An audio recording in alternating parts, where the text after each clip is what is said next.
Perkenalkan, sebelumnya perkenalkan nama saya Gazi Muhammad Zaki, NRP 05211840000119 dari Sistem Enterprise kelas D. Di sini saya akan menjelaskan tentang vlog saya, vlog production planning, vlog PP. Nah, yang pertama itu ini merupakan salah satu gambaran umum dari PT Lokal Indonesia. Jadi PT Lokal Indonesia itu merupakan salah satu perusahaan manufaktur yang bergerak di bidang pembuatan sepatu, khususnya sepatu lokal. Jadi PT Lokal Indonesia ini membuat beberapa macam sepatu. Ada beberapa jenis, salah satunya ada sneakers dan ada juga casual yang bertujuan untuk memenuhi kebutuhan dari konsumen yang ada di Indonesia. Nah, jadi ruang lingkupnya itu konsumen yang ada di Indonesia. Adapun bill of material dari PT ini, kita akan membahas dua produk. Yang pertama ada sneakers, and yang kedua ada casual shoes. Jadi bill of material atau bill of material ini merupakan salah satu material untuk membuat suatu barang. Jadi untuk membuat sneakers shoes and casual shoes itu ada beberapa barang ya, dan itu masuk ke bill of material. Yang pertama itu ada canvas. Canvas ini merupakan salah satu dari bill of material dari sneakers shoes and casual shoes. Yang kedua ada blue drew. Yang ketiga ada rubber shell dan PU. Nah ini tuh merupakan salah satu sole, midsole dan outsole-nya. Nah, dan yang keempat ada tali sepatu atau laces itu sendiri. Yang kelima ada label sepatu, label dari merek sepatu ini. Yang keenam ada label size sepatu. Nah, begitu. Selanjutnya, study case. Jadi, pada bulan ini perusahaan mendapatkan pesanan produk sepatu sejumlah 500 unit oleh PT Agung yang harus dipenuhi pada bulan Agustus 2020. Nah, jadi ada beberapa pesanan dari PT Agung dan perusahaan itu memutuskan untuk melakukan produksi pada bulan Juni dan Juli untuk memenuhi pesanan tersebut sehingga diperlukan material-material dalam proses produksi sepatu. Nah, perusahaan membeli material-material tadi dari PT Mulia. Selanjutnya implementasi dari modul PP. Jadi yang pertama implementasi oleh perusahaan ini, yang pertama itu ada material master. Apa itu material master? Material master berisi semua informasi tentang material yang diperoleh perusahaan, yang dihasilkan, yang disimpan, dan yang dijual. Nah, itu master material. Yang kedua ada bill of material atau BOM yang tadi adalah daftar komponen yang lengkap dan terstruktur secara formal bersama dengan kuantiti yang diperlukan untuk menghasilkan produk. Nah, jadi kayak bahan baku untuk menghasilkan sebuah produk seperti itu. Dan yang ketiga ada routing, itu operasi yang dilakukan di work center. Ini juga menentukan waktu mesin, waktu pekerjaan dan lain-lain untuk melaksanakan operasi. Yang keempat ada demand management.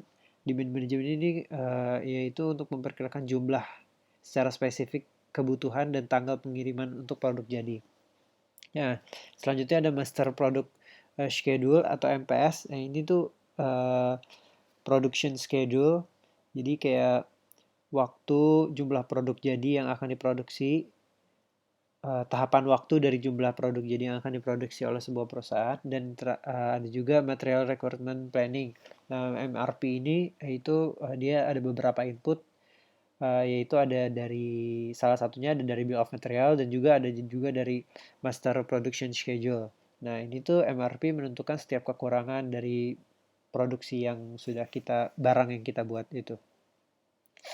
Nah, itu ya, dan production order. Nah, ini juga dari implementasinya ketika udah output MRP itu menjadi planet order. Nah, yang perlu dikonversikan ke production order untuk eksekusi lebih lanjut dari proses. Nah, ini kayak pengiriman dan lain-lain. Setelah pengiriman itu ada order, misalnya barangnya sudah sampai, itu ada production order confirmation ketika barang diproduksi secara fisik, maka production order harus dikonfirmasi. Seperti itu. Nah, ada runtutan produk dari awal hingga sampai ke customer. Nah, yang pertama yaitu perusahaan menerima pesanan, misalkan ada 500 pesanan masuk. Nah, yang kedua itu perusahaan memeriksa ketersediaan barang sesuai dengan barang yang dipesan. Nah, jadi apakah barang 500, misalnya ada suatu perusahaan memesan, tadi ya, perusahaan Agung tadi memesan 500 shoes gitu kan. Nah, yang kedua itu perusahaan akan memeriksa ketersediaan barang sesuai dengan barang yang dipesan. Jadi apakah barang 500 shoes itu sudah tersedia atau belum. Nah, jika sudah tersedia, barang yang bahkan akan dipersiapkan dan dikirimkan ke customer. Nah, ketika barang sudah sampai, penerimaan produk yang telah dipesan oleh customer. Jadi langsung ke penerimaan produk, produk diterima oleh customer itu sendiri. Nah, terus setelah diterima akan diadakan post good issue produk yang telah dipesan. Terus kemudian PT dari lokal Indonesia ini dia akan mengirim invoice ke pemesan ke customer tadi, kemudian menerima pembayaran dari customer. Jadi pembayarannya terakhir. Seperti itu. Nah, modul SAP yang digunakan yaitu ada modul pertama ada modul sales and distribution, yang kedua ada modul material management, yang ketiga ada modul production planning, yang keempat ada modul finance and control. Nah, ini jadi ada beberapa modul tadi selain PP. Tadi PP itu udah untuk production planning untuk produksi barang. Nah, itu yang pertama. Dan modul yang dipakai selain modul PP, ini penjelasan singkatnya. Yang pertama ada SD atau Sales and Distribution. Ini untuk meningkatkan efisiensi dalam aktivitas yang menyangkut urusan penjualan dan distribusi. Fungsi yang dicangkup di antara lain adalah Prospect and Customer Management, Sales Order Management, Configuration Management, Distribution, Export Control, Shipping and Transportation Management, dan Billing, Invoicing, dan Rebate Processing. Nah, jadi dari Sales and Distribution ini dia itu mendukung modul yang mendukung tentang berhubungan dengan penjualan dan distribusi. Jadi kalau misalkan ada penjualan atau distribusi itu modul ini sangat membantu seperti itu. Dan yang kedua ada material manajemen. Nah, material manajemen ini modul ini bertugas untuk memaksimalkan proses pembelian dan juga pengelolaan inventaris perusahaan. Jadi kalau misalkan material manajemen ini dia itu modul yang berfokus kepada material dan materialnya. Jadi manajemen materialnya.